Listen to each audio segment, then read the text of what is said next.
Hello everyone. तो students, आज का इस वीडियो में हम लोग क्लास 9 का एक नया चैप्टर स्टार्ट करने वाले हैं, रेस्ट एंड मोशन। बच्चों, ये क्लास 9 का सीबीएसई आईसीएसई दोनों बोर्ड में है। आज का इस वीडियो में हम लोग इस चैप्टर में पढ़ने वाले हैं रेस्ट एंड मोशन को हम फिजिक्स में कैसे डिफाइन करते हैं, डिस्टेंस डिस्प्लेसमेंट क्या होता है, स्पीड वेलोसिटी क्या होता है, एक्सेलरेशन क्या होता है, यूनिफॉर्म नॉन यूनिफॉर्म मोशन क्या होता है, एवरेज एंड इंस्टैंटेनियस वेलोसिटी क्या होता है, and equation of motion that is the relation between these quantities. इस सब के बारे में हम लोग पढ़ने वाले हैं। इन बिटवीन हम लोग काफी सारे कॉन्सेप्ट इसमें सीखने वाले हैं, बहुत सारे कंसेप्चुअल क्वेश्चन हम लोग इसमें करने वाले हैं, कुछ न्यूमेरिकल्स भी साथ में हम लोग करेंगे ताकि हम लोग चैप्टर को विजुअलाइज कर पाए। अगर आप मेरे साथ जब मैं पढ़ा रहा हूं साथ में आप नोट लिखना चाहते हो तो लिख सकते हो, otherwise you can wait, you can download the PDF of these notes. ये नोट्स का जो इसका जो हम लोग पढ़ाएंगे हर स्लाइड का पीडीएफ आपको मिल जाएगा डिस्क्रिप्शन बॉक्स में, आप जाके देख सकते हो। ठीक है, एनीवे अभी स्टार्ट करते हैं चैप्टर। ये चैप्टर स्टार्ट करने से पहले बच्चों हम लोग थोड़ा पढ़ लेते हैं क्या कि फिजिकल क्वांटिटी क्या होता है, magnitude of a physical quantity क्या होता है और स्केलर वेक्टर क्या होता है। क्योंकि इस चैप्टर में हम लोग जो पढ़ने वाले हैं distance displacement speed velocity etcetera, ये सब में वेक्टर क्वांटिटी का यूज होगा। तो पूरा वेक्टर का इन डिटेल्स में तो नहीं जाएंगे, क्लास 11 में ये है। अभी हम लोग को जो चाहिए जितना चाहिए अकॉर्डिंगली हम लोग थोड़ा इंट्रोडक्शन ले सकते हैं वेक्टर का। एनीवे तो बच्चों पहले स्टार्ट करते हैं कि फिजिकल क्वांटिटी हम किसको बोलते हैं। A quantity that can be measured is known as a physical quantity. It may be visible, may not be visible. जैसे मास को हम मेजर कर सकते हैं तो it is a physical quantity, length को मेजर कर सकते हैं it is a physical quantity, time को मेजर कर सकते हैं it is a physical quantity. अगर मैं बोलता हूं कि एंगर को हम मेजर नहीं कर सकते हैं। अगर मैं गुस्सा हूं तो कितना गुस्सा हूं वो मेजर किया नहीं जा सकता, सो that is not a physical quantity. Emotions, इसको भी हम लोग मेजर नहीं कर सकते। तो इस टाइप का चीजें को मेजर, कुछ चीजें को मेजर किया जा सकता है, कुछ को मेजर नहीं किया जा सकता। जिसको मेजर किया जा सकता है वो फिजिकल क्वांटिटी, नहीं किया जा सकता that is not a physical quantity. Physical quantity may be visible, may not be visible, may not be visible. जैसे टाइम हमको दिखाई नहीं देता है but it is a physical quantity. Then आ गया कि हमारा magnitude of a physical quantity. अगर एक फिजिकल क्वांटिटी को हमको मेजर कर रहे हैं तो मेजरमेंट ही उसका मैग्नीट्यूड बोला जाता है। जैसे अगर राइस ऑफ 5 kg तो 5 kg it is the measurement of the physical quantity mass that is rice. तो ये हो गया उसका मैग्नीट्यूड। तो मैग्नीट्यूड क्या होता है, इसमें कैसे एक्सप्रेस किया जाता है मैग्नीट्यूड को, एक नंबर एक unit 5 kg, distance of 4 metre, है ना। तो ये सब हो गया हमारा measurement of physical quantity. It's just simple the measurement of the physical quantity and it is expressed by a number and an unit. Clear? Okay, next let us come to scalar quantity and vector quantity. तो what are scalar quantities, what are vector quantities? Scalar quantities are those quantities which are completely identified by there magnitude only. अब इसका क्या मतलब है, चलिए एक example लेते हैं। मान लेते हैं मैं किसी बच्चा को बोलता हूं कि जाओ बेटा वहां पे 5 kg राइस है उसको उठा के लाओ। 9 क्लास का बच्चा है, उसको पता चल जाएगा कि 5 kg का राइस है, मैं उठा सकता हूं कि नहीं, वो उठा के लाएगा। अगर मैं उसी बच्चे को फिर से बोलता हूं जाओ बेटा बाहर में एक पैकेट ऑफ राइस है जो कि 25 kg का है, उसको उठा के लाओ, तो बोलेगा नहीं सर इतना भारी चीज मैं उठा नहीं सकता। तो 5 kg राइस को वो लेके आता है, 25 kg को लेके नहीं आता है। मैं जस्ट उसको इंस्ट्रक्शन देता हूँ लेके आओ या न लाओ, तो बोलता है मेरे को सर मैं ये ला पाता हूँ, ये ला पाऊंगा नहीं, ये नहीं ला पाऊंगा। मतलब ही कैन विजुअलाइज और ही और सी जो भी है। तो बात है कि इतना काफी है, 5 kg और 25 kg काफी है उस चीज को, उस फिजिकल क्वांटिटी को विजुअलाइज करने के लिए, आइडेंटिफाई करने के लिए। Such quantities are called scalar quantities. Sir हमको कैसे पता चलेगा कि कौन सा क्वांटिटी स्केलर है या वेक्टर है? नथिंग टू वरी बच्चों, जैसे जैसे हम लोग पढ़ते जाएंगे बुक्स में लिखा होगा या फिर हम लोग बताते जाएंगे एज ए टीचर कि ये क्वांटिटी स्केलर है, ये क्वांटिटी वेक्टर है, क्योंकि बहुत सारे फिजिकल क्वांटिटी है। आगे आप लोग बहुत सारे फिजिकल क्वांटिटी के बारे में पढ़ने वाले हो, तो स्केलर है वेक्टर है वो हमको पता चल जाएगा, हम लोग बताते जाएंगे उसको। अब नेक्स्ट वेक्टर क्वांटिटी हो गया। So physical quantity are there which complete identification can not be done by the magnitude only. जैसे यहाँ पे क्या है, 4 kg का एक बॉक्स पड़ा हुआ है, दिस इज ग्राउंड, 4 kg का एक बॉक्स पड़ा हुआ है। मैं बोलता हूं कि इस 4 kg के ऊपर एक फोर्स दिया गया इस डायरेक्शन में, तो कहां जाएगा? आप आराम से बता सकते हो कि ये towards right it will go. अगर मैं ये नहीं बताता कि इस डायरेक्शन में देता हूं फोर्स, तो कहां जाएगा? तो यू विल बी कंफ्यूज्ड। मैं अगर ये फोर्स को हटा देता हूं, मान लेते हैं मैं ये फोर्स को जो है ना हटा देता हूं, ये वाला फोर्स जो है इसको मैं हटा दिया, डायरेक्शन जो दिखाया तो हटा दिया। मैं जस्ट पूछा कि इसके ऊपर एक फोर्स दिया गया तो ये बॉडी कहां जाएगा? तो यू विल बी कंफ्यूज्ड। पूछोगे सर फोर्स कौन सा डायरेक्शन में दे रहे हो बताओ। अगर राइट में दे, इधर से दे रहे हो तो ये बॉडी उधर जाएगा, उधर से दे रहे हो तो इधर जाएगा, ऊपर से दे रहे हो तो जा नहीं पाएगा, ऐसे बताओगे। That means that 10 newton 20 newton जो कि उसका मैग्नीट्यूड है is not enough to express that one, to identify that quantity. It is not enough for 10 Newton 20 Newton 10 Newton towards right, well it is confirmed कि हम ये body का ऊपर अगर वो फोर्स देंगे तो बॉडी इधर जाएगा, 10 Newton towards left तो बॉडी इधर आएगा, so that is confirmed। तो इस टाइप का क्वांटिटी को हम बोलते हैं वेक्टर क्वांटिटी। तो स्केलर क्वांटिटी क्या है? Physical quantity which are completely identified by their magnitude are called physical scalar quantities. These quantities can never be negative, zero हो सकता है, पॉजिटिव हो सकता है, नेगेटिव नहीं होने वाला है। ये इनको ऐड करेंगे bye simple rule of algebra. जैसे मान लेते हैं एक पैकेट है, उस पैकेट में 2 kg ऑफ राइस इधर से डाल रहा हूँ, इधर से 4 kg ऑफ राइस डाल रहा हूँ, इधर से 6 kg ऑफ राइस डाल रहा हूँ। टोटल राइस कितना हो गया? That will B 2 + 4 + 6, that much of kg। But ये एडिशन वेक्टर में थोड़ा अलग टाइप का होगा। एनीवे, तो वेक्टर क्वांटिटी क्या हो गया? Magnitude as well as direction इनका होना चाहिए। नोट्स के लिए चिंता मत करना बच्चों, क्योंकि डिस्क्रिप्शन बॉक्स में आप इसको डाउनलोड कर सकते हो, डिस्क्रिप्शन में जाके ओके, इसका पीडीएफ में पूरा अपलोड कर दूंगा। तो this quantities can be negative, positive और जीरो हम लोग डिस्कस करने वाले हैं जब हम लोग पढ़ेंगे। This quantities are added by some special rules. इनको स्पेशल रूल्स में हम ऐड करते हैं, और रूल्स पे इन डिटेल्स तो हम लोग डिस्कस नहीं कर सकते। मैं छोटा सा एक एग्जांपल दे सकता हूँ। यहाँ पे मान लेते हैं ये बॉडी का ऊपर कोई भी एक बॉडी है, उसके ऊपर 2 फोर्स लग रहा है, एक फोर्स 3 न्यूटन का, एक फोर्स 4 न्यूटन का, दोनों सेम डायरेक्शन में जा रहे हैं। तो बॉडी का ऊपर टोटल फोर्स जो है ना 4 +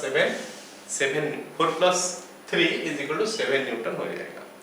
लेकिन अगर बॉडी का ऊपर एक फोर्स इधर जा रहा है, एक फोर्स इधर आ रहा है, उल्टा डायरेक्शन में जा रहा है, तो फिर ये बड़ा वाला फोर्स माइनस छोटा वाला फोर्स करेंगे, जो आएगा वही हमारा नेट फोर्स जो है बॉडी के ऊपर आता है। इसे भी आप लोग फील कर सकते हो। अगर कहीं पे बॉडी रखा हुआ है, दोनों तरफ खींच रहे हैं, कोई इधर से खींच रहा है, कोई इधर से खींच रहा है, सेम फोर्स में, तो बॉडी कहीं पे भी नहीं जाने वाला है। अगर इधर ज्यादा फोर्स के खींचा जा रहा है तो बॉडी इस तरफ चले जाएगा, इधर ज्यादा फोर्स में खींचा जा रहा है तो बॉडी इस तरफ चले जाएगा। ऐसे नहीं कि दोनों फोर्स को ऐड करने का बाद ही बॉडी जाता है, लेकिन सेम डायरेक्शन में अगर हम देते हैं फोर्स तो फिर वो फोर्स ऐड हो जाता है। सो vector quantities are added like that. लेकिन यहाँ पे और बहुत सारी चीज हम लोग डिस्कस नहीं कर सकते हैं, क्योंकि अगर वो क्लास 11 में हमको मिलेगा, जैसे मान लेते हैं ये और ये ऐसे दो फोर्स दिया गया, तो फिर इनका रिजल्टेंट कितना आएगा, तो हम इसका बारे में बाद में ही डिस्कस कर सकते हैं क्लास 11 में। Anyway, that's all about your scalar quantity, vector quantity. Vector quantity is positive, negative, zero सब हो सकता है। Scalar quantity can only be positive और zero, negative नहीं हो सकता। देखते हैं हम लोग आगे पढ़ेंगे तो ये कैसे होगा, हम उसका बारे में भी चर्चा करेंगे, ठीक है? Okay, so now let's come to rest and motion। बच्चों, फिजिक्स में रेस्ट एंड मोशन को डिफाइन करने के लिए क्या करना पड़ता है? ऑब्जर्वर रखना पड़ता है। तो ऑब्जर्वर चाहे कोई पर्सन भी हो सकता है, वो ऑब्जर्वर हमारा कोई एक रेफरेंस पॉइंट भी हो सकता है। तो उसका हिसाब से एक बॉडी का रेस्ट या मोशन को डिफाइन करते हैं। जैसे मैं एक ऑब्जर्वर हूँ, मेरा हिसाब से अगर कोई बॉडी अपना पोजीशन चेंज करता है विथ टाइम, तो फिर मैं बोलता हूँ कि ये बॉडी जो है मोशन में है। अगर मेरा हिसाब से ये बॉडी अपना टाइम का हिसाब से भी अपना पोजीशन चेंज नहीं करता है, तो मैं बोलता हूँ कि ये रेस्ट में है। तो उस बॉडी के लिए मेक इमीडिएट सराउंडिंग हो गया। तो विथ टाइम ये अपना पोजीशन अगर चेंज नहीं करता इमीडिएट सराउंडिंग का रेस्पेक्ट में, तो फिर ये रेस्ट में है। अगर चेंज करता है तो मोशन में है। सो मेक इमीडिएट सराउंडिंग हो गया। या फिर इसका आसपास में कोई एक रेफरेंस पॉइंट हम ले लेंगे, उस पॉइंट का हिसाब से अगर इसका पोजीशन चेंज होता है तो ये मोशन में है, एंड इसका पोजीशन चेंज नहीं होता है तो रेस्ट में है। तो ये डेफिनेशन में लिखा हुआ है, a body is said to be at rest if it does not change its position with time with respect to the immediate surrounding. Immediate surrounding मतलब ऑब्जर्वर हम बोल सकते हैं। A body is said to be in motion if it changes its position with respect to time to its immediate surrounding. हो गया? तो when a body moves along a straight line, then the motion is said to be one dimensional motion, जिसका बारे में हम लोग study करने वाले हैं। बॉडी का मोशन स्ट्रेट लाइन जो होता है, या तो जाएगा आगे या फिर जाके पीछे आएगा। ऐसे बॉडी ऐसे मूव करेगा, साइड बाय साइड ऐसे कर्व पाथ में मूव करेगा, उसका बारे में हम इस चैप्टर का बारे में डिस्कस नहीं करने वाले हैं। ऑल्दो हम थोड़ा डिस्टेंस पढ़ने के लिए उसका बारे में डिस्कशन करेंगे, बट रिलेशन कोई एस्टैब्लिश हिसाब से नहीं हो सकता। We'll be discussing about the motion along a straight line, जिसको कि हम लोग बोलते हैं वन डायमेंशनल मोशन। क्या बोलते हैं उसको? One dimensional motion. Okay, right. Now क्योंकि रेस्ट एंड मोशन दोनों with respect to an observer define किया गया है, so they are not absolute terms, they are your relative terms. They are relative terms. Rest and motion दोनों relative terms है, हम इनको absolute नहीं बोल सकते। A body is at rest, तो वो किसी ऑब्जर्वर के लिए हुआ, किसी दूसरे के लिए रेस्ट में नहीं होगा। फॉर एग्जाम्पल, सपोज मैं कार में जा रहा हूँ, ड्राइविंग कर रहा हूँ, मेरा बगल में कोई मेरा फ्रेंड बैठा है, हम जा रहे हैं कार में, एक पर्सन बाहर में खड़ा है। तो अगर उस पर्सन का बारे में बात करेंगे, वो पर्सन अगर बोलेगा तो वो बोलेगा कि मेरा फ्रेंड जो है वो मोशन में है, क्योंकि कार का अंदर है, कार जा रहा है, उसका हिसाब से उसका पोजीशन चेंज हो गया, मेरा फ्रेंड का पोजीशन चेंज हो गया। तो उस पर्सन के लिए मेरा फ्रेंड जो है ना मोशन में है। लेकिन मेरा हिसाब से विथ रिस्पेक्ट टू मी, मेरा फ्रेंड जो है जहां पे था वहां पे आगे भी बैठा है, although the car is moving. तो मेरा हिसाब से मेरा फ्रेंड रेस्ट में है, लेकिन वो जो बाहर में जो पर्सन खड़ा है उसका हिसाब से मेरा फ्रेंड मोशन में है।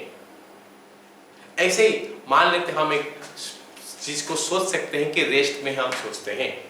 मान लेते हैं मैं रूम में यहाँ पे बैठा हूँ, यहाँ पे पढ़ा रहा हूँ, और आगे सामने एक चेयर रखा हुआ है, वो रेस्ट में है मेरे को लगता है।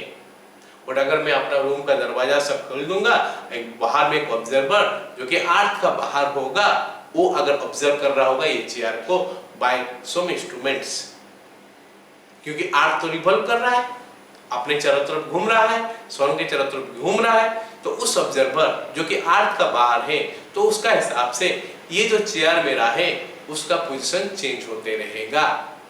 तो उस ऑब्जर्वर का हिसाब से ये चेयर मोशन में है, मेरा हिसाब से रेस्ट में है। तो मैं जिसको रेस्ट में बोलता हूँ वो मेरा हिसाब से है, उस ऑब्जर्वर का हिसाब से नहीं है। दैट इज व्हाई हम जब भी बोलते हैं रेस्ट, तो it is a relative term with respect to an observer होना चाहिए। Motion it is also a relative term with respect to an observer होना चाहिए। तो this is why they are called relative terms. तो ये हो गया हमारा रेस्ट एंड मोशन। नेक्स्ट आ गया हमारा क्या? डिस्टेंस और डिस्प्लेसमेंट। अब बॉडी मोशन में है, तो अभी हम जानना चाहते हैं कि उसका बारे में, बॉडी अगर मोशन में है तो क्या क्या चीज में हम लोग इंटरेस्ट ले सकते हैं, कि बॉडी का डिस्टेंस कवर क्या है, डिस्प्लेसमेंट क्या है, स्पीड क्या है, वेलोसिटी क्या है, ये सब चीज का ऊपर हम लोग थोड़ा इंटरेस्ट लेते हैं। तो ये सब चीज का ऊपर हम लोग पढ़ रहे हैं। वन डायमेंशनल मोशन में एक डायरेक्शन में जा रहा है बॉडी, उसका ऊपर हम लोग डिस्कस करेंगे, मतलब जो भी रिलेशन बाद में बनेगा वैसे डिस्कस करेंगे। सबसे पहले तो देख लेते हैं कि डिस्टेंस डिस्प्लेसमेंट क्या होता है। अभी हम दो एग्जाम्पल लेते हैं, वो दो एग्जाम्पल से कुछ हमको समझ, मतलब डिस्टेंस और डिस्प्लेसमेंट में क्या फर्क है वो हमको समझ में आएगा। इसे मान लेते हैं एक लड़का है जो कि यहाँ से निकला है, वो सी तक जाके पहुंचेगा, लेकिन वो सी तक डायरेक्ट नहीं गया, वो गया क्या ऐसे, इस हिसाब से गया, like this, from A to B then B to C, A से बी गया, बी से सी गया, है ना। तो वो इस पाथ में गया, ये रास्ता में गया, लेकिन वो अपना जगह से कितना हिला, ए में था यहां तक पहुंचा, ये अपना जगह में जो इतना हिला। अब ये जो पाथ है ना, इसको हम लोग बोलते हैं डिस्प्लेसमेंट, जो कि इनिशियल और फाइनल पोजीशन को देखता है। इनिशियल और फाइनल पोजीशन को देखता है, वो बीच में किधर से गया, कहां से गया, उससे उसको कोई मतलब नहीं है, तो दैट इज कॉल्ड डिस्प्लेसमेंट। अब डिस्टेंस का वर्ड क्या है, जिस पाथ पे गया है, ये पाथ और ये पाथ, ये हमारा 4 मीटर है, ये 3 मीटर है, दोनों को जोड़ देंगे 7 मीटर हो गया डिस्प्लेसमेंट। कितना हो गया, सॉरी, डिस्टेंस का वर्ड, जबकि डिस्प्लेसमेंट हमारा 5 मीटर हो गया। इसका मतलब है कि डिस्टेंस कवर्ड क्या होता है, the length of the actual path covered by the body, the length of the actual path covered by the body is called the distance covered by the body, whereas the displacement is the shortest distance between the initial and final position। ये initial position था, ये final position था, ये दोनों में जो shortest distance होगा that is the displacement. उधर चाहे रास्ता हो ना हो, ये कैसे ये इधर से जाएगा उसके कोई मतलब नहीं है, इनको स्ट्रेट लाइन में हमको ज्वाइन करना है, तो जो मिलेगा that is the displacement. So it the shortest path, और साथ में इसका डायरेक्शन भी होता है फ्रॉम इनिशियल टू फाइनल, तो ये हो गया हमारा डिस्प्लेसमेंट। सो डिस्टेंस कवर्ड हम देख सकते हैं ज्यादा हो रहा है, ज्यादा दूर जा रहा है डिस्टेंस कवर्ड में, डिस्प्लेसमेंट घट रहा है, डिस्प्लेसमेंट कम है।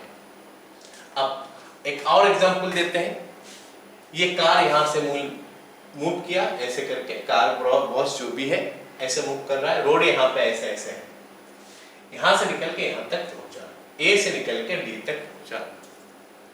सो अगर हम उसका डिस्टेंस कवर्ड के बारे में बात करेंगे तो ये ऐसे करके जो पाथ में जा रहा है वो सब पाथ का लेंथ को हमको जोड़ना है तो डिस्टेंस कवर्ड मिलेगा, जबकि डिस्प्लेसमेंट क्या होगा, ए और डी ये दोनों को ज्वाइन करेंगे, जो लाइन मिलेगा उसी का लेंथ जो है ना वो डिस्प्लेसमेंट है, और साथ में इसका डायरेक्शन भी हो जाएगा। जब हम बात करेंगे डिस्प्लेसमेंट का तो इसका डायरेक्शन हो जाएगा फ्रॉम इनिशियल टू फाइनल, ए में था डी में पहुंचा, दिस इज डिस्प्लेसमेंट, जबकि डिस्टेंस कवर्ड ये पूरा का पूरा हो गया। यहाँ पे भी हम देख सकते हैं कि डिस्टेंस कवर्ड ज्यादा है, डिस्प्लेसमेंट कम है। अब सोचो बच्चों, अगर बॉडी ऐसे यहां निकलते निकलते इसे गया और यहां पे भी रास्ता होता, बॉडी यहां पे आके पहुंच जाता, तो उसका डिस्प्लेसमेंट कितना होता, यस द डिस्प्लेसमेंट इज 0, क्योंकि वो लास्ट में अपने जगह में पहुंच गया, तो इनिशियल एंड फाइनल पोजीशन का भीतर में कोई भी लेंथ नहीं है, तो वो डिस्प्लेसमेंट जो है उसका 0 हो गया। लेकिन डिस्प्लेसमेंट डिस्टेंस कवर्ड 0 नहीं होगा, तो this is the difference between displacement distance covered. तो हम ये दो पोजीशन में देखें कि डिस्प्लेसमेंट हमारा कम हो रहा है, डिस्टेंस कवर्ड ज्यादा हो रहा है, क्योंकि डिस्प्लेसमेंट मैग्नीट्यूड और डायरेक्शन दोनों के साथ होता है। अगर हम उसका खाली मैग्नीट्यूड बोलेंगे तो magnitude of displacement is less than the distance covered, magnitude of displacement is less than the distance covered. तो अगर magnitude of displacement by distance covered करूंगा तो that will be less than 1। क्या कभी डिस्टेंस कवर्ड और displacement same हो सकता है? Of course. कब होगा? जब बॉडी जा रहा होगा स्ट्रेट लाइन में। ये हमारा रोड हो गया, सोचो कि यहाँ पे एक बॉडी है, ये बॉडी जा रहा है इसे स्ट्रेट लाइन में, ओके ना, ठीक है। ये बॉडी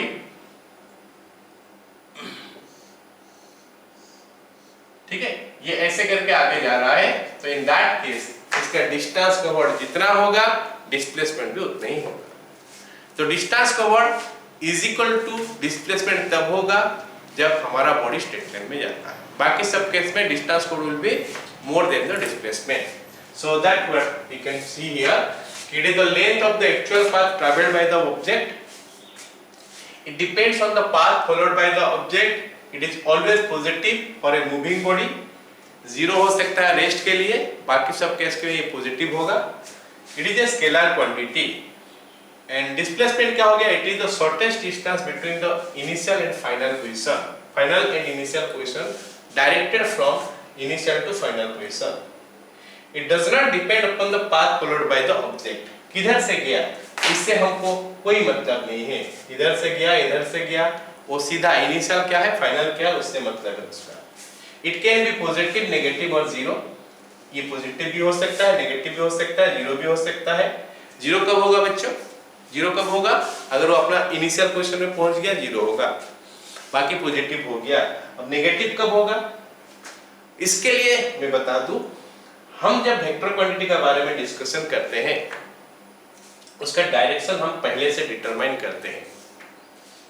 अगर हम पॉजिटिव राइट हैंड साइड जाते हैं हम उसको पॉजिटिव लेते हैं, लेफ्ट हैंड साइड जाते हैं नेगेटिव लेते हैं, ऊपर जाते हैं तो पॉजिटिव लेते हैं, नीचे जाते हैं तो नेगेटिव लेते हैं। तो अगर बॉडी का डिस्प्लेसमेंट टुवर्ड्स राइट है हम उसको पॉजिटिव मानेंगे, टुवर्ड्स लेफ्ट है तो नेगेटिव हो जाएगा, और अगर ओरिजिनल पोजीशन में आके पहुंच गया वो रेस्ट पे, मतलब डिस्प्लेसमेंट जीरो हो गया। ठीक है, तो दैट इज हाउ हम इसको पॉजिटिव, नेगेटिव और जीरो डिफाइन कर सकते हैं। Magnitude of displacement is always less than, हम देख लिए, और इक्वल टू कब होता है? जब सेम स्ट्रेट लाइन में जाएगा। ओके, चलो अब जहां तक पढ़े उसमें से हम लोग एक क्वेश्चन डिस्कशन कर सकते हैं कि give example when the magnitude of displacement is less than the distance covered. तो यहाँ पर हम ये एग्जांपल देख सकते हैं, डिस्प्लेसमेंट ये हो गया, डिस्टेंस कवर्ड ये हो गया, तो डिस्प्लेसमेंट का मैग्नीट्यूड डिस्टेंस कवर्ड से कम है। Okay, next give an example when the magnitude of displacement is equal to distance covered. हम अगर खाली इस डायरेक्शन का पाथ बारे में बात करते हैं, रिटर्न नहीं आ रहा है, खाली सीधा जा रहा है ऐसे आगे, यहाँ से शुरू किया यहाँ पे खत्म किया, कहाँ से शुरू किया? ये जगह से शुरू किया मान लेते हैं, और इनफैक्ट P से शुरू हुआ और खत्म हुआ कहाँ पे? S में। तो यहाँ पे हम बात करेंगे तो डिस्टेंस कवर्ड हमारा इतना हो गया, कितना? 10 + 5 + 15 जो कि 30 किलोमीटर है, और डिस्प्लेसमेंट भी हमारा 30 किलोमीटर है। मैग्नीट्यूड ऑफ डिस्प्लेसमेंट, अगर डायरेक्शन का बात करेंगे तो displacement is 30 kilometre from P to S। तो ये हमारा डिस्टेंस कवर्ड और डिस्प्लेसमेंट यहाँ पे इक्वल हो गया। Next example, can displacement be zero even if the distance is not zero. तो हम ये एग्जांपल ले सकते हैं कि बॉडी यहाँ से स्टार्ट किया, एक कार मान लेते हैं, यहाँ से स्टार्ट किया यहाँ तक पहुंचा, पहले ये दुकान गया, कोई आदमी मान लेते हैं यहाँ से निकला घर से, दुकान गया, फिर दुकान से वापस घर में आया, तो ये डिस्टेंस हमारा हो गया क्या? 20, और वापस आते समय 20, तो 20 20 40 हो गया उसका डिस्टेंस कवर्ड, जबकि डिस्प्लेसमेंट उसका कितना है? जीरो। तो can displacement be zero even if the distance covered is not zero.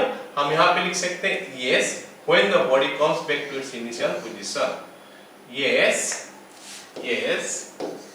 when a body comes back to its initial position। क्या यही एक एग्जांपल है? बहुत सारे एग्जांपल हो सकता है बच्चों। एक सर्कुलर पाथ में जा रहा है body moving in a circular path. अगर बॉडी एक सर्कुलर पाथ में जा रहा है तो भी हमारा डिस्टेंस कवर्ड जो है ना वो बॉडी का डिस्प्लेसमेंट जो है ना वो जीरो हो सकता है इवन इफ अगर ये अपना ओरिजिनल पोजीशन में आके पहुंच गया। तो बॉडी हमारा स्टार्ट हो गया यहाँ से मान लेते हैं, और ये ऐसे घूमते घूमते आके अपना ओरिजिनल जगह में पहुंच गया, स्टार्टिंग पॉइंट में पहुंच गया। तो फिर बॉडी का डिस्टेंस कवर्ड तो कुछ हो गया लेकिन डिस्प्लेसमेंट हो गया जीरो। डिस्टेंस कवर्ड हो गया पूरा सर्कम्फरेंस, लेकिन डिस्प्लेसमेंट हो गया 0। So this can be done. अगर कुछ और एग्जांपल मैं देता हूं, सपोज हम एक एग्जांपल लेते हैं कुछ ऐसा। अगर हम बात करते हैं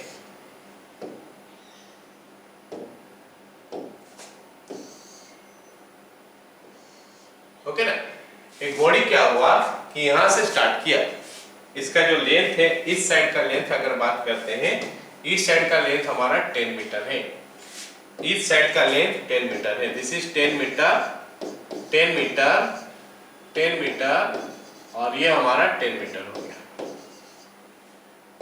अगर हम बोलते हैं कि एक बॉडी जो है ना ये स्क्वायर में मूव कर रहा है और A पॉइंट से लेके वो C पॉइंट तक पहुंच गया, तो फिर उसका डिस्टेंस कवर्ड कितना है, डिस्प्लेसमेंट कितना है?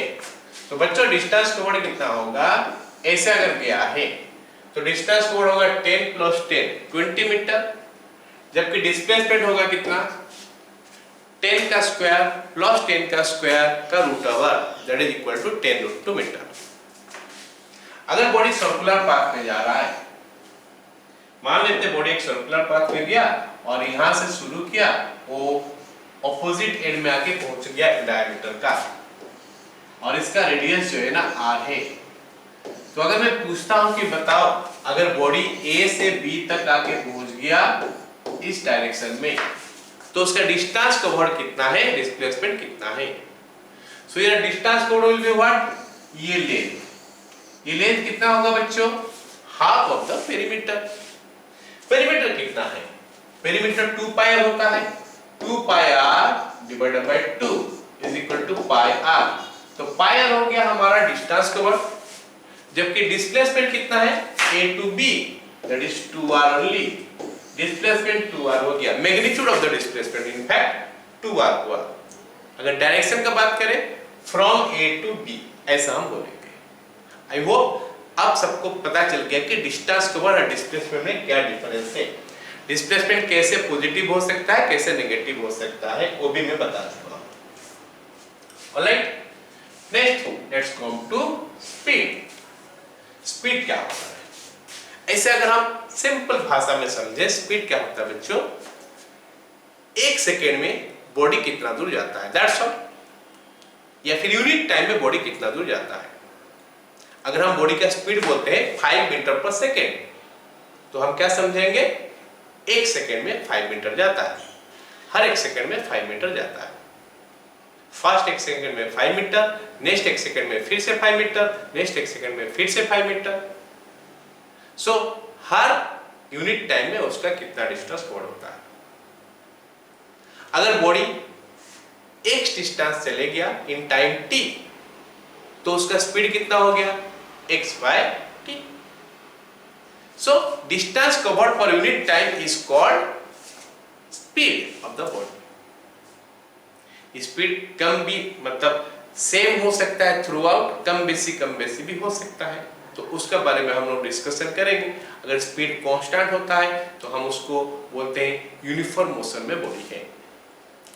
तो स्पीड क्या है, speed of a body is the rate of change of distance with time. तो टाइम डिवाइड कर देंगे, द डिस्टेंस ट्रैवल्ड पर second by a moving object is called the speed. इसे पर सब ये बोलो, it is a scalar quantity. Speed एक स्केलर क्वांटिटी है, डिस्टेंस बाय टाइम हो गया। The speed is always positive, क्योंकि बॉडी मोशन में है तो स्पीड जीरो भी तो नहीं हो सकता, स्पीड पॉजिटिव हमेशा होता है। It is generally denoted by u और v, u और v। तो ये दोनों सिंबल कब कब यूज होता है, u इनिशियल स्पीड के लिए यूज होता है, v फाइनल स्पीड के लिए यूज होता है। इनको हम वेलोसिटी का नाम से ज्यादा जानेंगे जब आगे हम लोग पढ़ेंगे। So mathematically speed is equal to distance traveled by time taken. So distance traveled metre में है, टाइम टेकन सेकंड में है, तो मीटर पर सेकंड हो गया हमारा ऐसा यूनिट, और सीजीएस यूनिट हो गया सेंटीमीटर पर सेकंड, सेंटीमीटर सेकंड इनवर्स। ये हो गया हमारा स्पीड। नेक्स्ट आ गया हमारा velocity, rate of change of displacement. Rate of change of displacement is your velocity. मतलब हर सेकेंड में कितना डिस्प्लेसमेंट चेंज होता है। तो दैट इज द वेलोसिटी, एक सेकेंड में कितना चेंज होता है डिस्प्लेसमेंट, उसी को हम लोग वेलोसिटी बोलते हैं। ये एक वेक्टर क्वांटिटी है बच्चों, मतलब इसका डायरेक्शन भी है, it is A vector quantity. क्योंकि ये वेक्टर क्वांटिटी है तो can be zero, can be negative, can be positive. अब पूछोगे सर पॉजिटिव कब होगा, नेगेटिव होगा कब, जीरो कब होगा? तो बच्चों अगर बॉडी मूव कर रहा है लेकिन अपना इनिशियल पोजीशन में आके पहुंच गया तो उसका डिस्प्लेसमेंट हो गया जीरो, तो वेलोसिटी जीरो होता है उस समय। पॉजिटिव कब होता है सर? अगर हम एक डायरेक्शन डिटरमाइन कर लिए पहले, राइट हैंड साइड पॉजिटिव है तो बॉडी जब तक राइट हैंड साइड जा रहा होगा तो उसका वेलोसिटी होगा पॉजिटिव, चाहे कम हो वैसी हो। अगर राइट हैंड साइड जा रहा वेलोसिटी होगा पॉजिटिव। अगर वो लेफ्ट हैंड साइड आने लगेगा कहीं से, लेफ्ट हैंड साइड का मतलब स्टार्टिंग पॉइंट से लेफ्ट हैंड साइड का बात नहीं कर रहा हूं, स्टार्टिंग पॉइंट से हम लेफ्ट हैंड साइड का बात नहीं कर रहा हूं, लेफ्ट हैंड साइड कहीं पे भी आगे भी रहे वहीं से अगर लेफ्ट हैंड साइड आ रहा है इसका मतलब है उसका वेलोसिटी नेगेटिव है। इनिशियल पॉइंट से लेफ्ट हैंड साइड का बात नहीं किया जा रहा, right hand side direction is positive, left hand side direction is negative. मान लेते हैं राइट हैंड साइड में वो 15 किलोमीटर चले गया, उस 15 किलोमीटर के बाद वहां से जब वापस आ रहा है तो उसका वेलोसिटी का डायरेक्शन नेगेटिव होता है उस समय। Okay, so velocity is defined as the rate of change of displacement, the distance traveled per second or by a moving object in a particular direction. In a particular direction मतलब वो displacement हो गया, is called velocity. It is a vector quantity, velocity vector quantity है। It tells us about the speed as well as the direction of motion, मतलब speed as well as direction के बारे में बताता है। Can be positive, negative और zero। और इसको हम कैसे लिखते हैं, u का ऊपर एरो दे देते हैं और v का ऊपर एरो दे देते हैं, u और v। जब हम u का ऊपर एरो देते हैं साथ में ये मॉड साइन दे देते हैं ना, तो ये हो जाता है क्या, magnitude of velocity. Magnitude of velocity, magnitude of velocity जो है ना बच्चों वो स्पीड हो जाता है, क्योंकि हम लोग वन डायमेंशन मोशन में डील करते हैं तो मैग्नीट्यूड ऑफ वेलोसिटी हमारा स्पीड हो जाता है। तो u mod is equal to u हो गया। ऐसे अगर हम v मॉड लिखते हैं इसका magnitude is equal to v हो गया। हम वन डायमेंशन मोशन या फिर स्ट्रेट लाइन मोशन के ऊपर डील करते हैं अभी, ठीक है। एनीवे ये हो गया मैग्नीट्यूड ऑफ वेलोसिटी, इनिशियल या फिर फाइनल हो गया। यूनिट क्या होगा, फिर से हमारा डिस्प्लेसमेंट के लिए मीटर, टाइम के लिए सेकेंड, मीटर पर सेकेंड या फिर सेंटीमीटर पर सेकेंड। ये हो गया क्या, वेलोसिटी। अब next conversion of kilometre per hour to metre per second and vice versa.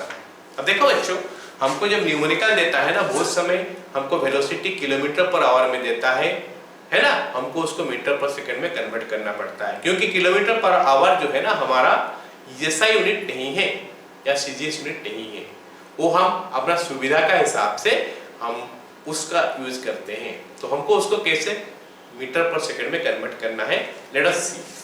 1 kilometre per our हम लिखते हैं 1 किलोमीटर पर आवर। इसका मतलब हो गया क्या, 1 किलोमीटर बाय 1 आवर। हम क्या करने वाले हैं, इसको मीटर पर सेकंड में कन्वर्ट करने वाले हैं, तो फिर किलोमीटर को मीटर कर देते हैं, 1000 हो गया, बाय आवर को सेकंड करते हैं, 3600 हो गया। इसको अगर हम काट कूट के लिखेंगे तो इट इज कमिंग 5/18, इतना मीटर पर सेकंड हो गया। मतलब 1 kilometre per our 5/18 metre per second. ऐसे अगर मैं इसको उल्टा करूं, 1 metre per second is equal to कितना हो जाएगा, 18/5 किलोमीटर पर आवर। तो हमको ये दोनों रिलेशन जो है ना बच्चों याद रखना है कि किलोमीटर पर आवर से हम मीटर पर सेकंड कैसे कन्वर्ट करते हैं, या फिर मीटर पर सेकंड से किलोमीटर पर आवर को हम कैसे कन्वर्ट करते हैं। 1 kilometre per hour is equal to 5/18 metre per second. मतलब अगर हमको दिया होगा 50 किलोमीटर पर आवर, तो 50 में हम क्या करेंगे, 5/18 मल्टीप्लाई कर देंगे, तो जितना मिलेगा उतना मीटर पर सेकंड आएगा। Okay, clear. राइट। अच्छा, अब हम देखते हैं एक छोटा सा क्वेश्चन एक तो करते हैं। क्या बोला है कि arrange the following speed in increasing order 10 metre per second, 5 kilometre per minute और 54 किलोमीटर पर आवर।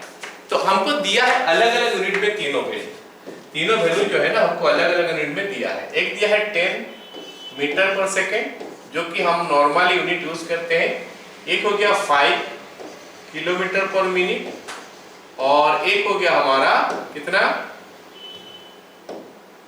और एक हो गया हमारा कितना 54 किलोमीटर पर आवर। तो हमको बोला है कि छोटा से बड़ा कर लिखो इन इंक्रीजिंग ऑर्डर, सबसे छोटा वाला पहले फिर उसका नेक्स्ट फिर उसका नेक्स्ट। तो क्योंकि सब अलग अलग यूनिट में है तो हम पता नहीं कर पा रहे कि कौन बड़ा है कौन छोटा है, तो हमारा काम क्या होगा कि सबको सेम यूनिट में कन्वर्ट कर दें। और सबसे बेस्ट यूनिट होता है हमारा क्या, मीटर पर सेकेंड में, तो सारे को मीटर पर सेकेंड में कन्वर्ट कर देते हैं। तो 5 किलोमीटर पर मिनट को हम लिख सकते हैं 5 kilometre by 1 minute, that is equal to 5000 metre by ये हो गया कितना 60 सेकेंड। तो एक तो इसके साथ कट गया तो ये बन गया हमारा कितना 500 बाय 6। 500 बाय 6 कितना होता है बच्चों, ये 480 या फिर 250 बोल सकते हैं, 250 by 3 metre per second. That gives you what 83.3 metre per second, 83.3 metre per second. So that is your that one. अभी 54 किलोमीटर पर आवर को लिख सकता हूं मैं 54 इंटू 5/18 मल्टीप्लाई कर दूंगा तो ये मेरे को देगा कितना, ये इसके साथ कैंसिल हो गया 3 हो गया 15 मीटर पर सेकेंड, मतलब इसका वैल्यू जो है ना 15 मीटर पर सेकेंड। तो हम देख रहे हैं कि सबसे कम ये है, तो 10 metre per second less than next हो गया हमारा कौन सा, ये 54 kilometre per our. Okay, next हो गया हमारा 5 किलोमीटर पर मिनट। तो इस टाइप का क्वेश्चन को हम करने के लिए सबको सेम यूनिट में कन्वर्ट कर देते हैं, फिर देखते हैं कि कौन बड़ा है कौन छोटा है। ओके, नेक्स्ट क्वेश्चन, ये कंसेप्चुअल क्वेश्चन है। A car is moving on a straight path covers a distance of 500 meter due east in 25 second. अब देखते हैं क्वेश्चन में हमको जो बोला है उसको थोड़ा हम विजुअलाइज करते हैं क्या बोला है ना। ये हमारा ईस्ट वेस्ट नॉर्थ साउथ होता है, हम सबको पता है कि this is east west north south, east west north south ये डायरेक्शन हो गया। बोला है कि एक कार जा रहा है cover a distance of 500 metre due का मतलब टुवर्ड्स, ड्यू ईस्ट मतलब टुवर्ड्स ईस्ट। तो टुवर्ड्स ईस्ट एक कार गया, यहां से गया यहां तक, ये टोटल हो गया कितना 500 मीटर, और इतना जाने के लिए उसको कितना समय लगा 20 सेकेंड, t = 20 सेकेंड। हमको बोला है कि डिस्टेंस कवर्ड कितना बताओ, और सॉरी स्पीड कितना है बताओ, और वेलोसिटी कितना है। तो बच्चों स्पीड का फॉर्मूला क्या होता है, डिस्टेंस बाय टाइम। तो डिस्टेंस हम देख रहे हैं कि 500 मीटर है, बाय टाइम 20 है, तो स्पीड हो गया हमारा 500 by 20। Speed is equal to 500 by 20 is equal to 25 metre per second. ये हमारा स्पीड हो गया। अब हमको वेलोसिटी बोला है निकालने के लिए। वेलोसिटी होता है क्या बच्चों, displacement by time.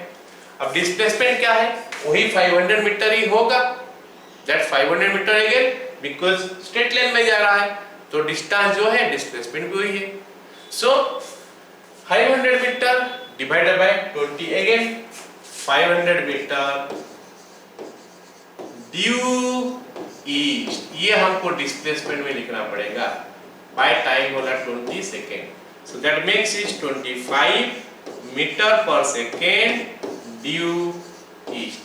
So the difference between speed and velocity, अगर बॉडी स्ट्रेट लाइन में जा रहा है तो स्पीड एंड वेलोसिटी में डिफरेंस क्या हुआ, दोनों का मैग्नीट्यूड तो सेम ही रहा, 25 यहाँ पे भी 25 यहाँ पे, खाली डायरेक्शन चेंज हुआ।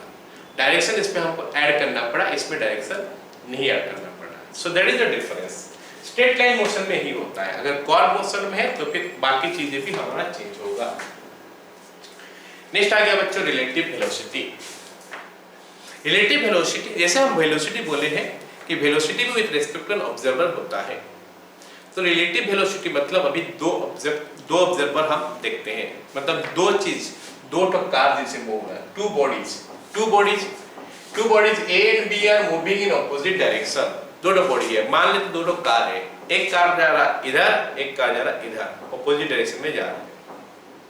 तो अगर मैं अभी वेलोसिटी का बारे में बात करूं, कार ए का velocity with respect to B या फिर कार बी का velocity with respect to A, मैं कार बी का वेलोसिटी देखता हूं with respect to A.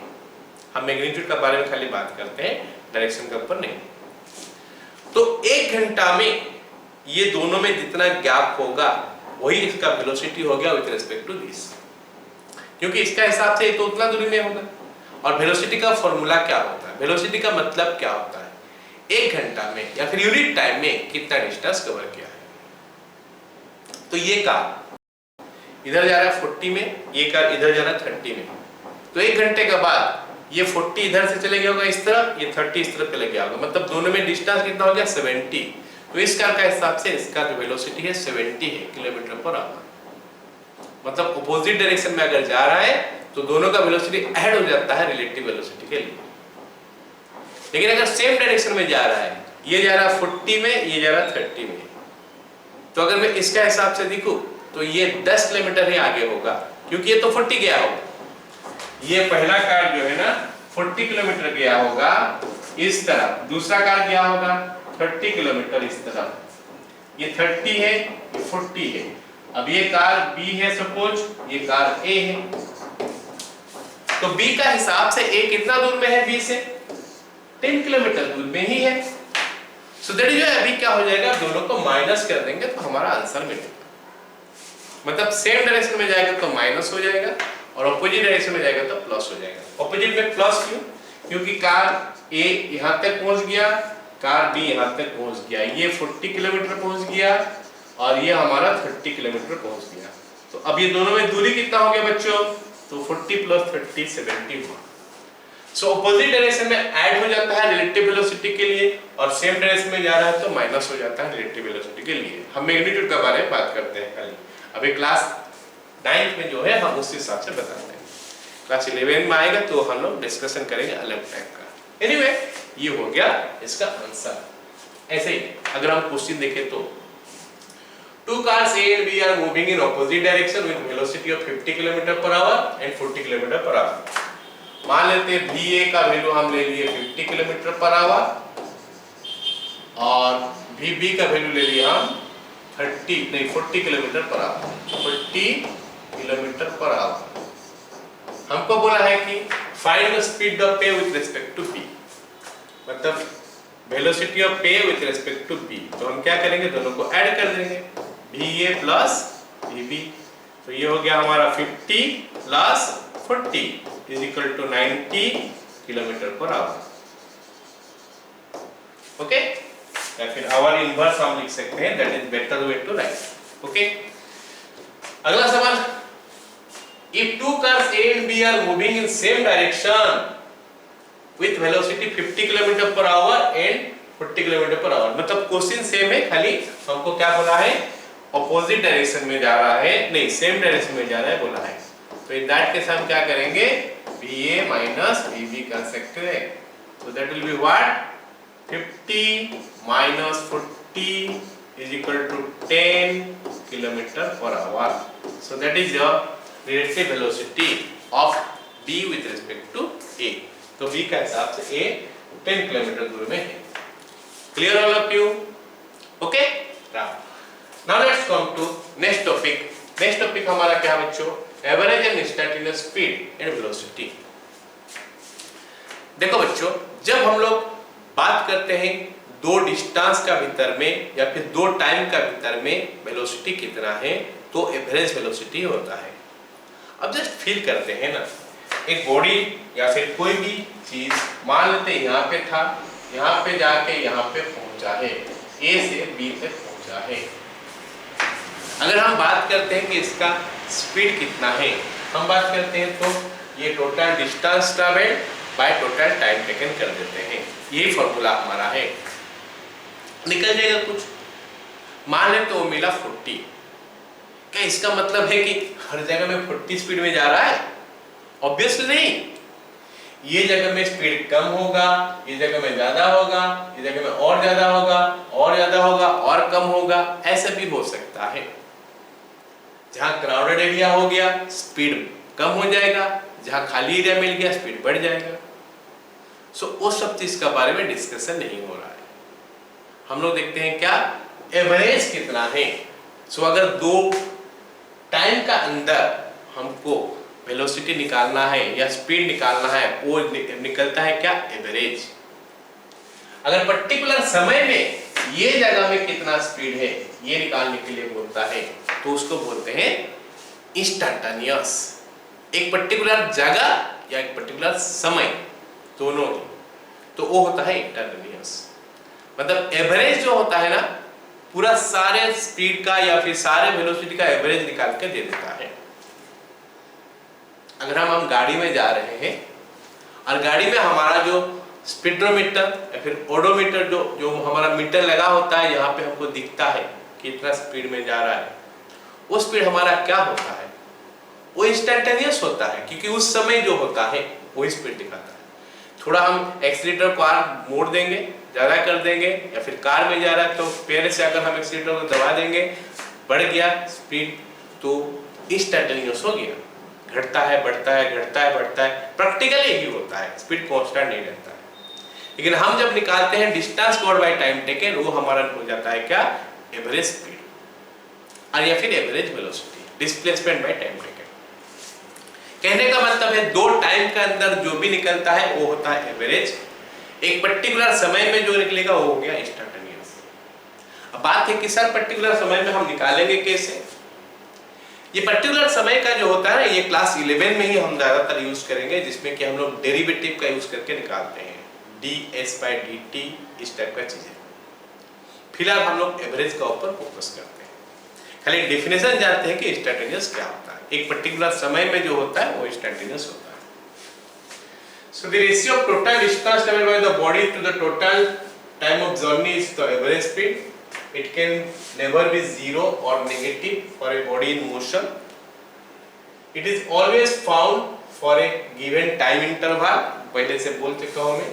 The speed at a certain instant of time or location is called instantaneous speed. Same चीज velocity के लिए भी है. It can never be positive or zero or it can नहीं, it can never नहीं होगा, it can भी होगा, है ना? It can be positive, it can be positive और जीरो और negative for a body in motion. Body motion में है तो नेगेटिव भी हो सकता है, जीरो भी हो सकता है और पॉजिटिव भी हो सकता है। नेगेटिव कब होगा? अगर डायरेक्शन उल्टा हो गया तो।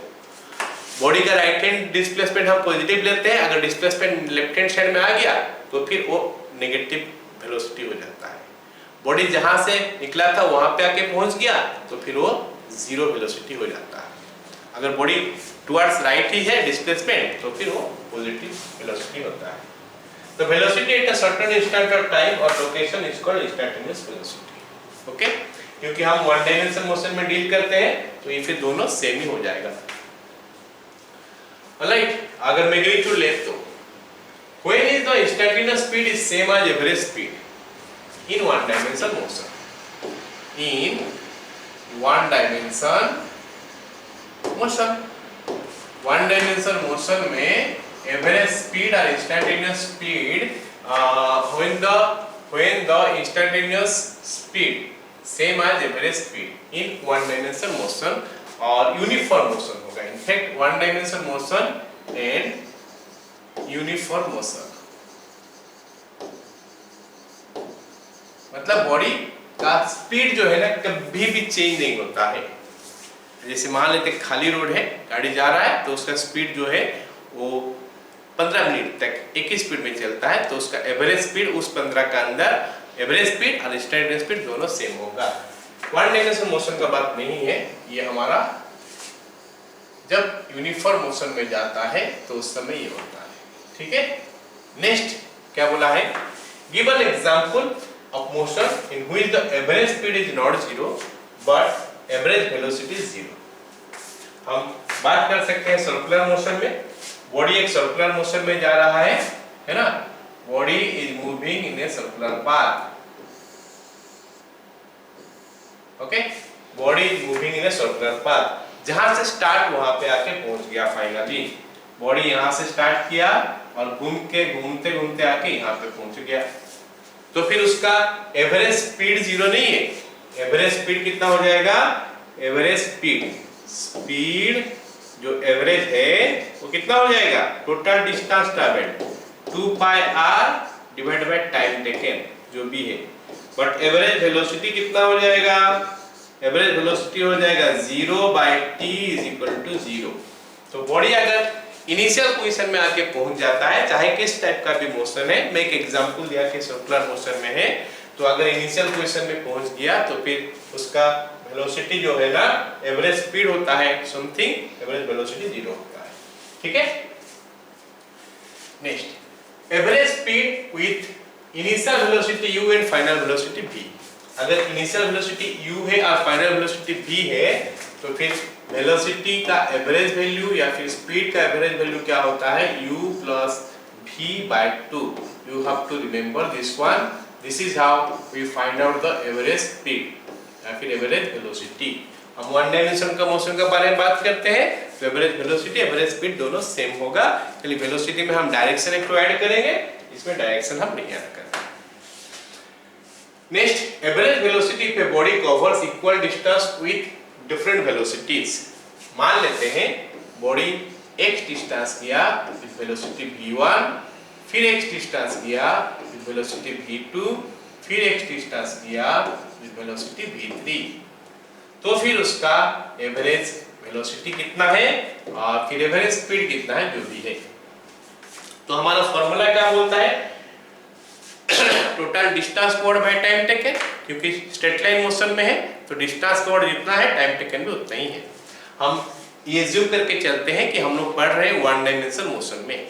ठीक है, तो हमारा जो वेलोसिटी हो गया जिसका कि मैग्नीट्यूड या फिर स्पीड वो कितना हो जाएगा, टोटल डिस्टेंस कवर्ड कितना हो गया, x प्लस x, ये हो गया हमारा डिस्टेंस कवर्ड।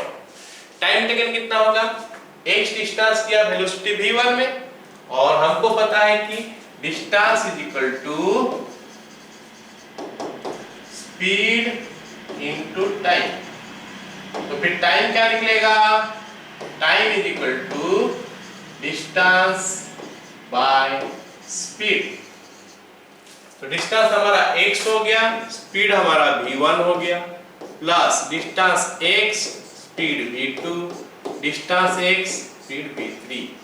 और अगर मैं इसको सिंपलीफाई करता हूं तो x प्लस x 3x हो गया, डिवाइडेड बाय x कॉमन ले लूंगा तो 1 by v1 plus 1 by v2 plus 1 by v3।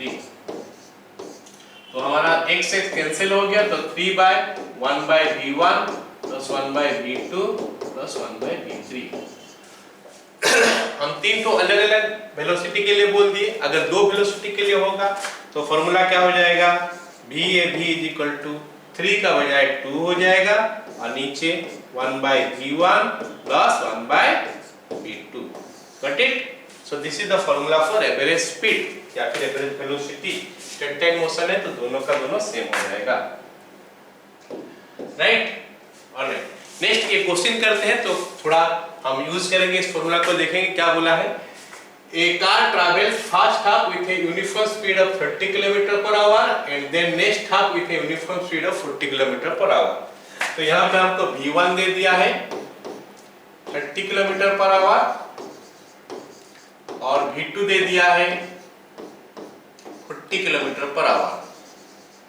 सवाल में जो बोला है ना, बोला है कि फर्स्ट हाफ और सेकेंड हाफ, मतलब ये डिस्टेंस जितना ये डिस्टेंस उतना, फर्स्ट हाफ और सेकेंड हाफ मतलब इक्वल डिस्टेंस किया है। तो यहाँ पे हम पढ़ रहे थे कि equal distance with different velocity जाएगा तो फॉर्मूला क्या आएगा। 3 टो के लिए ये फॉर्मूला है, अगर 2 टो वेलोसिटी है तो ये फॉर्मूला हम यूज कर सकते हैं। So I can use this formula directly, VAB is equal to 2 divided by 1/30 plus 1/40। तो अगर मैं इसका एलसीएम ले लेता हूं तो एलसीएम आ गया 1200, नहीं 120 एलसीएम हो गया, इधर आ जाएगा हमारा 40, इधर आ जाएगा हमारा 30, सॉरी 4 और इधर आ गया हमारा 3। So that is equal to 240/7 and this much of kilometre per hour. इसको हम डेसिमल में भी लिख सकते हैं या फिर मिक्स्ड फ्रैक्शन में भी लिख सकते हैं। नेक्स्ट क्वेश्चन क्या बोला है, a train takes 2 hours to reach from station A to B, from station B, sorry, reach station B from station A and 3 hours to return from B to A। तो हमारे पास 2 station है, एक station यहाँ पे है A में, एक station B है। तो ट्रेन A से B तक गया 2 घंटा में और B से A तक आया 2 घंटा में, 3 घंटा में।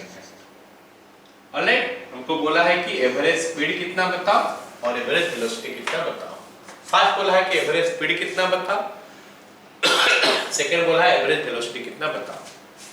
तो अगर हम एवरेज स्पीड का बात करेंगे VAB, तो हमारा फॉर्मूला हो गया 2/1/3 प्लस 1/2, 1/2 प्लस 1/3,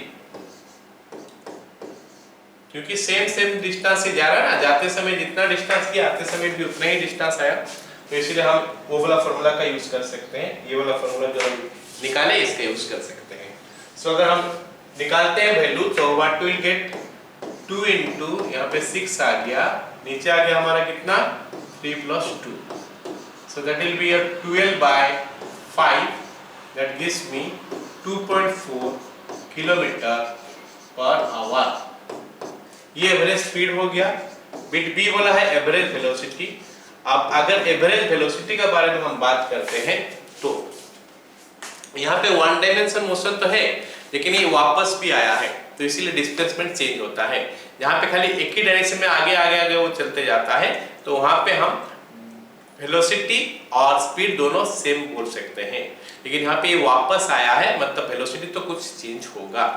तो क्या चेंज होगा, इनिशियल पोजीशन से वो फाइनली वहीं पे पहुंच गया, मतलब डिस्प्लेसमेंट 0 हो गया, टाइम टेकन हमारा 2 + 3 हो गया, तो दिस इज 0, मतलब इसका एवरेज वेलोसिटी 0 है। तो जब भी बॉडी इनिशियल पोजीशन में आके पहुंच जाता है तो एवरेज वेलोसिटी जो है वो 0 हो जाता है। ठीक है, okay. Next, average velocity the body has different velocities in different time. तो मान लेते हैं ऐसे किया है, v1 वेलोसिटी में गया है t1 समय तक, v2 वेलोसिटी में गया है t2 समय तक, v3 वेलोसिटी में गया है 3 समय तक। तो फिर अब एवरेज वेलोसिटी कितना होगा, इस केस में एवरेज वेलोसिटी क्या होगा, टोटल टाइम टेकन हो गया हमारा t1 plus t2 plus t3 और टोटल डिस्टेंस कवर्ड कितना होगा, v1 वेलोसिटी में t1 समय तक गया है तो वेलोसिटी इनटू टाइम हो गया distance covered, plus velocity into time हो गया फिर से distance covered, velocity into time हो गया distance covered. So that is how we get the average velocity. अगर अलग-अलग डिस्टेंस जाता है अलग-अलग वेलोसिटी में, तो अलग-अलग वेलोसिटी में अलग-अलग डिस्टेंस जाता है, तो ये हमारा फार्मूला हो गया। Clear? Okay. Next let's see uniform and non uniform motion. Obvious बात है कि बॉडी का अगर डिस्टेंस कवर हर सेकंड में सेम है तो उसको यूनिफॉर्म मोशन बोलते हैं, लेकिन डिस्टेंस कवर हर सेकंड में अलग-अलग है तो उसको नॉन यूनिफॉर्म मोशन बोलते हैं। तो जब नॉन यूनिफॉर्म मोशन होता है ना, उसमें हम 2 केस कंसीडर करते हैं। एक केस क्या होता है जहां पे कि magnitude of the distance covered changes, और एक केस में मैग्नीट्यूड तो सेम रहता है लेकिन उसका डायरेक्शन जो होता है ना वो चेंज होते रहता है। मतलब ये case, if a body travels equal distance in equal interval of time then the body is said to be in uniform motion या फिर uniform velocity. if a body moves on equal distance in equal interval of time, unequal distance किया, यहाँ पे equal distance किया, यहाँ पे unequal distance किया, ये स्ट्रेट लाइन का बात हो रहा है। या फिर और if the body moves equal distance in equal interval of time but its direction जो है ना of motion does not remain the same, तो केस में भी बॉडी नॉन यूनिफॉर्म मोशन में है। और जब बॉडी नॉन यूनिफॉर्म मोशन में होता है तो उसको हम लोग बोलते हैं एक्सेलरेटेड मोशन। क्या बोलते हैं उसको? Accelerated motion. बॉडी का मोशन जो है उसका वेलोसिटी जो है चेंज होता है उस समय। वेलोसिटी चेंज दो तरीका से हो सकता है, उसका मैग्नीट्यूड चेंज हो सकता है जो कि स्ट्रेट लाइन में पूरा जाता है, पूरा का पूरा स्ट्रेट लाइन में जाता है तो मैग्नीट्यूड चेंज होगा तो जाके वेलोसिटी चेंज होगा, या फिर डायरेक्शन चेंज होगा तो भी वेलोसिटी चेंज होता है। वेलोसिटी डायरेक्शन कैसे चेंज होता है? अगर सर्कुलर पाथ में जाता है तो इक्वल डिस्टेंस कवर करते रहेगा लेकिन डायरेक्शन उसका अलग अलग होगा, तो इसीलिए हमारा क्या होता है, वो बॉडी भी नॉन यूनिफॉर्म सर्कुलर मोशन में है, नॉन यूनिफॉर्म मोशन में है। तो नॉन यूनिफॉर्म मोशन को हम लोग बोलते हैं एक्सेलरेटेड मोशन। ठीक है। How the distance travelled is related to the time in uniform motion, मतलब यूनिफॉर्म मोशन मतलब वेलोसिटी कांस्टेंट है, तो डिस्टेंस कवर्ड का फॉर्मूला क्या हो जाएगा, u * t। अगर यूनिफॉर्म मोशन में जा रहा है या फिर एवरेज वेलोसिटी, यहाँ पे u हो गया कांस्टेंट वेलोसिटी,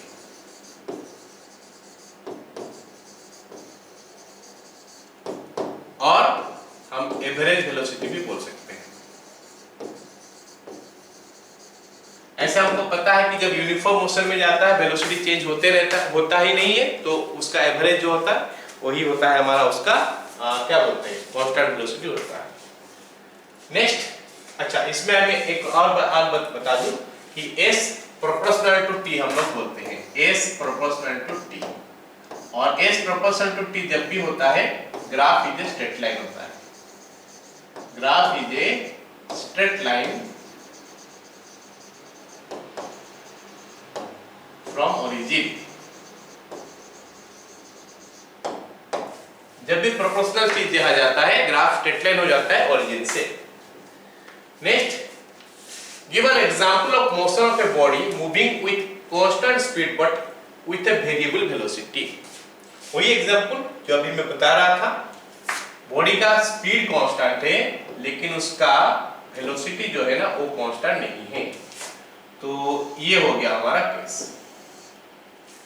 यहाँ पे अगर बॉडी कांस्टेंट स्पीड में जा रहा है, मतलब हर समय सेम डिस्टेंस कवर कर रहा है, तो उसका स्पीड तो कांस्टेंट है लेकिन उसका वेलोसिटी जो है ना वो कांस्टेंट नहीं है, उसका वेलोसिटी जो है ना वो कांस्टेंट नहीं है। इस जगह में वेलोसिटी का डायरेक्शन देखेंगे तो ये आता है, इस जगह में वेलोसिटी का डायरेक्शन देखेंगे ये आया, ये जगह में वेलोसिटी का डायरेक्शन देखेंगे तो ये आया, और ये जगह में वेलोसिटी का डायरेक्शन देखेंगे तो ये आया।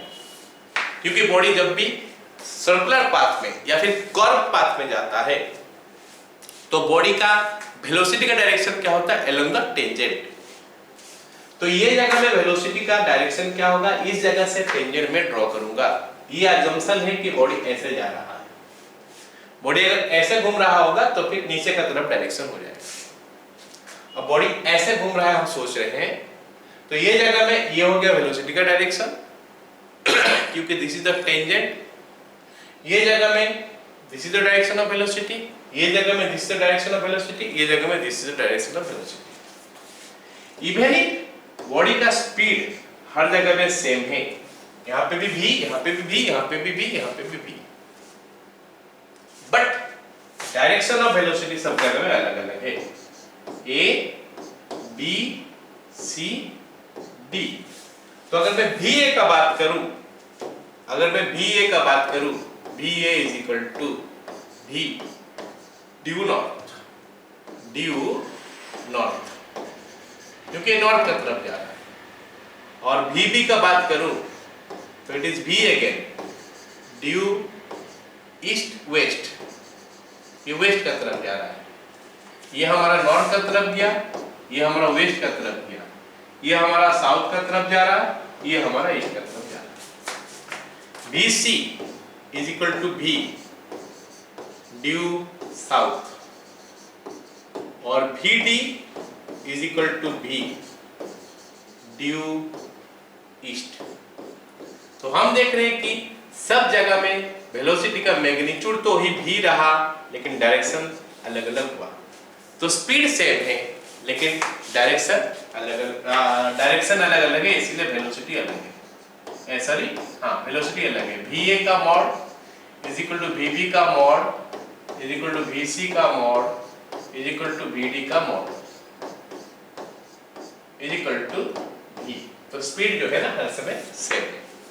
Okay, next, which of the following quantity velocity और acceleration determine the direction of motion. तो डायरेक्शन ऑफ मोशन जो है ना बच्चों, वो वेलोसिटी ही डिटरमाइन करता है, क्योंकि एक्सीलरेशन जो है ना बॉडी का वेलोसिटी को घटा सकता है, बढ़ा सकता है, ये सब चीज कर सकता है। बट एक्सीलरेशन बॉडी को एक्सीलरेशन जो बॉडी का वेलोसिटी को बढ़ा सकता है, घटा सकता है, बट वेलोसिटी ही डिटरमाइन करता है कि बॉडी किस तरफ जाएगा। Okay, next, acceleration. अब हमको ये पता चल गया कि बॉडी का मोशन जब यूनिफॉर्म या फिर नॉन यूनिफॉर्म होता है, मतलब उसका वेलोसिटी चेंज होता है। तो वेलोसिटी चेंज करने के लिए जो रिस्पांसिबल है वो कौन है? एक्सीलरेशन। तो एक्सीलरेशन कैसे निकालते हैं फिर? Rate of change of velocity.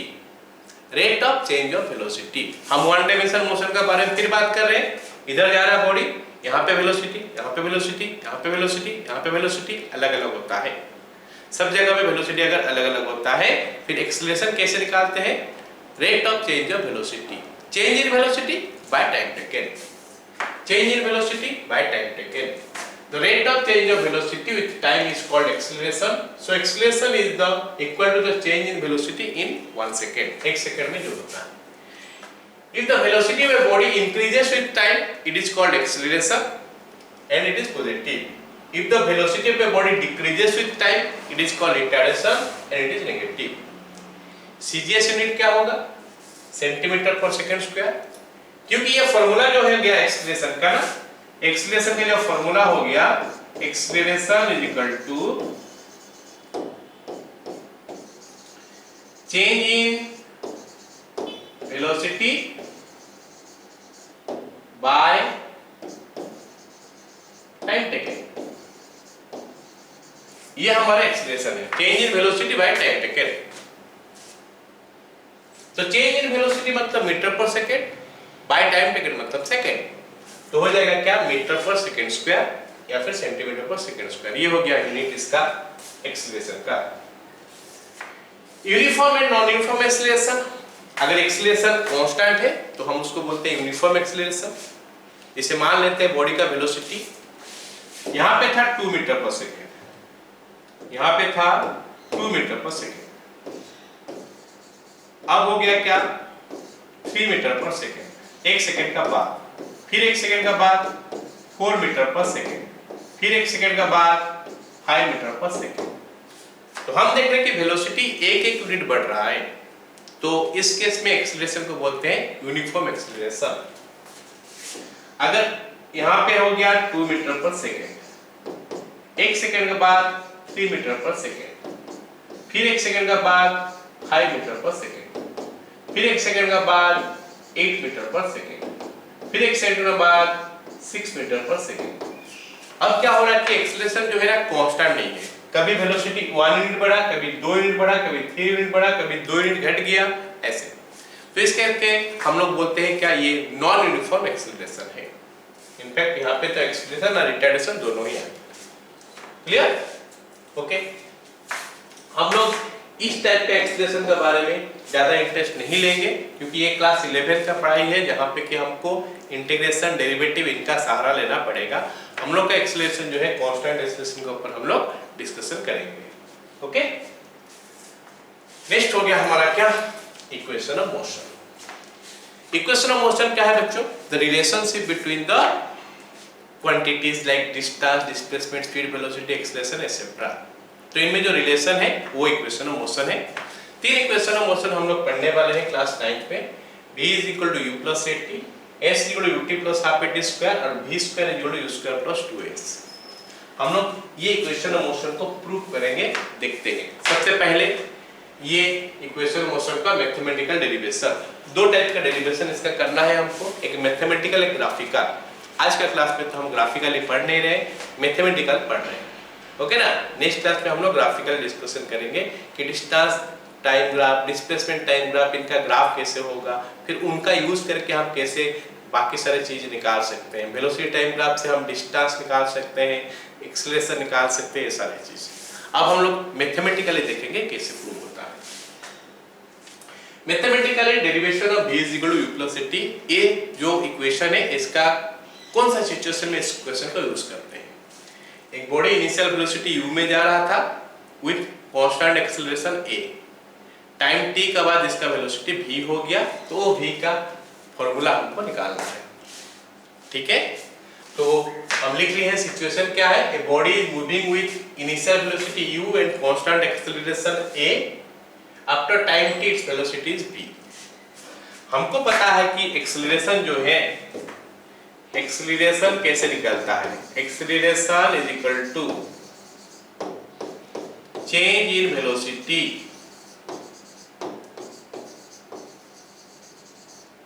By time taken. यही तो एक्सेलरेशन का फॉर्मूला है। अभी एक्सेलरेशन के लिए मैं a लिख लेता हूं, चेंज इन वेलोसिटी मतलब final velocity v minus initial velocity u bye time taken हो गया हमारा t। अब इसको क्रॉस करके इधर ले आते हैं, a into t is equal to v minus u। हमको प्रूव करना है v is equal to u plus A t, तो u को इधर ले आते हैं, तो v is equal to u plus A t. तो हमारा ये प्रूफ जो है ना खत्म हो गया, गॉट इट ना।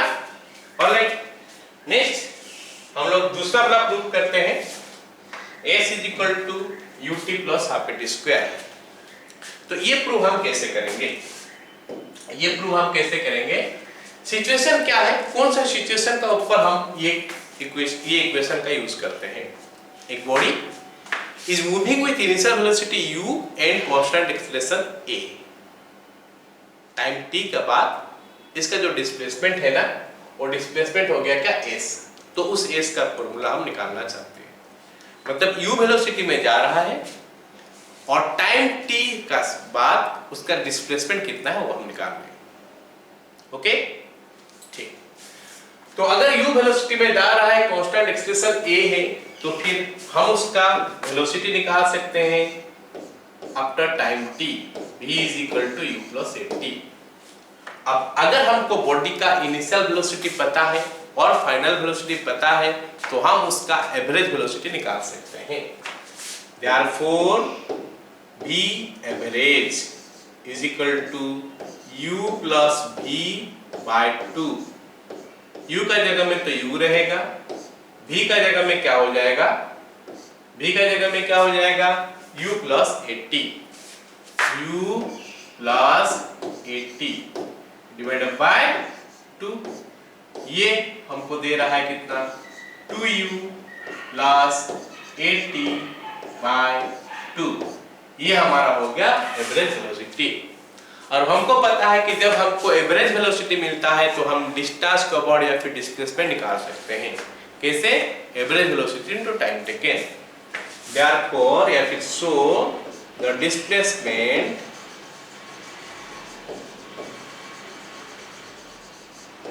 s is equal to v ag into t।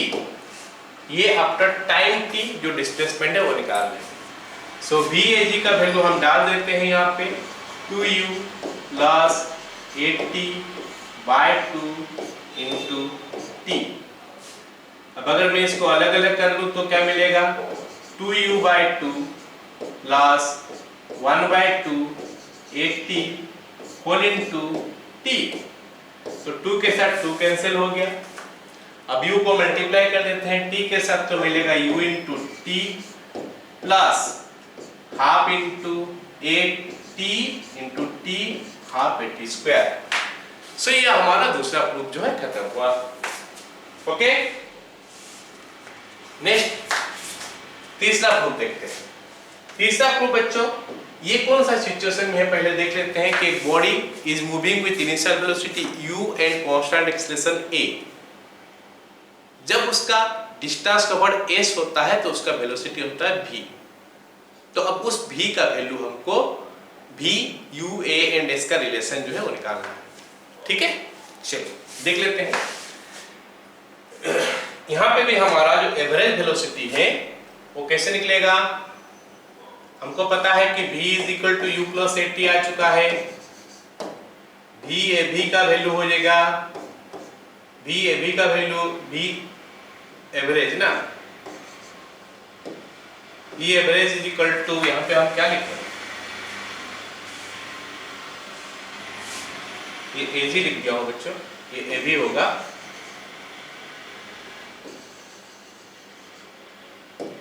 v एवी। ठीक है, यहां पे हमारा v क्या हो जाएगा, u plus v by 2। Okay, u plus v by 2। Clear, alright. Therefore displacement in t second, in time t is s is equal to VAV into t।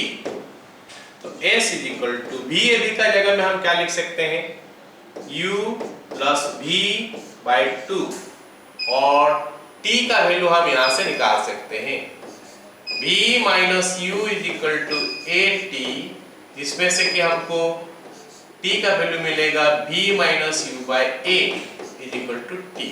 तो ये वैल्यू हम यहाँ पे यूज कर सकते हैं।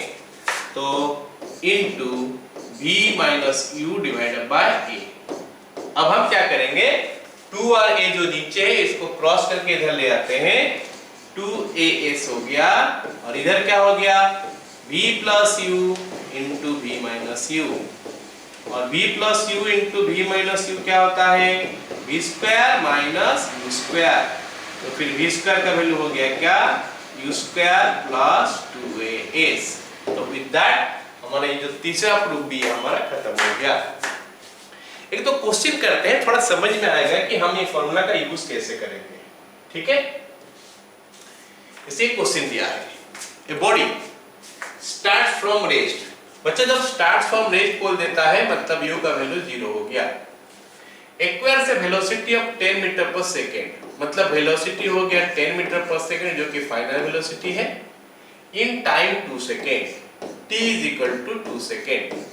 हमको सवाल में पूछा है कि इसका एक्सेलरेशन कितना है, तो हम यूज कर सकते हैं v is equal to you plus at का फॉर्मूला, क्योंकि हमारे पास 3 फॉर्मूला है। अब उस फॉर्मूला का हम इस्तेमाल करेंगे जिस फॉर्मूला में हमारा v, u, a और t ये सब रहेगा, जो कि v is equal to you plus at है। डालते हैं सबसे जगह में वैल्यू, v का जगह में 10, u का जगह में 0, a हमारा 2 है इनटू, सॉरी a हमको निकालना है, t का वैल्यू हमारा 2 है। सो 10 इज इक्वल टू 2a, या फिर a का वैल्यू हो गया 5, साथ में अगर हम यूनिट लिखेंगे metre per second square. Okay, second question, the velocity of a body changes from 2 metre per second to 14 metre per second. Similar question है बच्चों, लेकिन यहाँ पे u का वैल्यू हमको दे रखा है 2 मीटर पर सेकंड, v का वैल्यू हमको दिया है 14 मीटर पर सेकंड, और t का वैल्यू दे दिया है 4 सेकंड, a का वैल्यू कितना पूछ लिया। तो सेम टाइप का पूरा क्वेश्चन है, तो खाली हम डाटा यहाँ पे अलग अलग वैल्यू जो दिया हुआ होगा उसको पुट कर देंगे तो आंसर निकल के आ जाएगा। b is equal to you plus at, b का जगह में कितना लिखूं 14, u का जगह में 2, तो 14 is equal to 2 plus a चाहिए मेरे को इंटू 4, तो ये हो गया 12 इज इक्वल टू 4a, या फिर a का वैल्यू हो गया हमारा 3 metre per second square. Clear, okay, let's go to the next question. क्या बोला है, a car is moving with a in a straight line with speed of 18 kilometre per hour it is stop in 5 second by applying brakes, find the retardation, और बोला है कि speed of the car 2 minute 2 second after applying the break.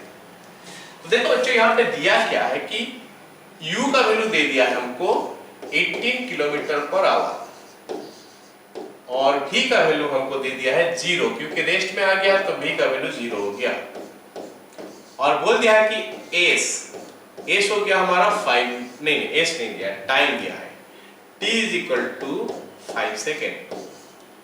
अब हमको पूछ लिया कि a का वैल्यू बताओ कितना है, ये एक चीज पूछा है, और उसके बाद बोला है कि ब्रेक अप्लाई करने का बाद, मतलब जब रिटार्डेशन होगा उस समय ऑब्वियसली, तो उस समय से 2 सेकंड का बाद वेलोसिटी कितना है। तो देखते हैं a इज इक्वल टू कितना, ये हमको पूछा है पहला बिट में।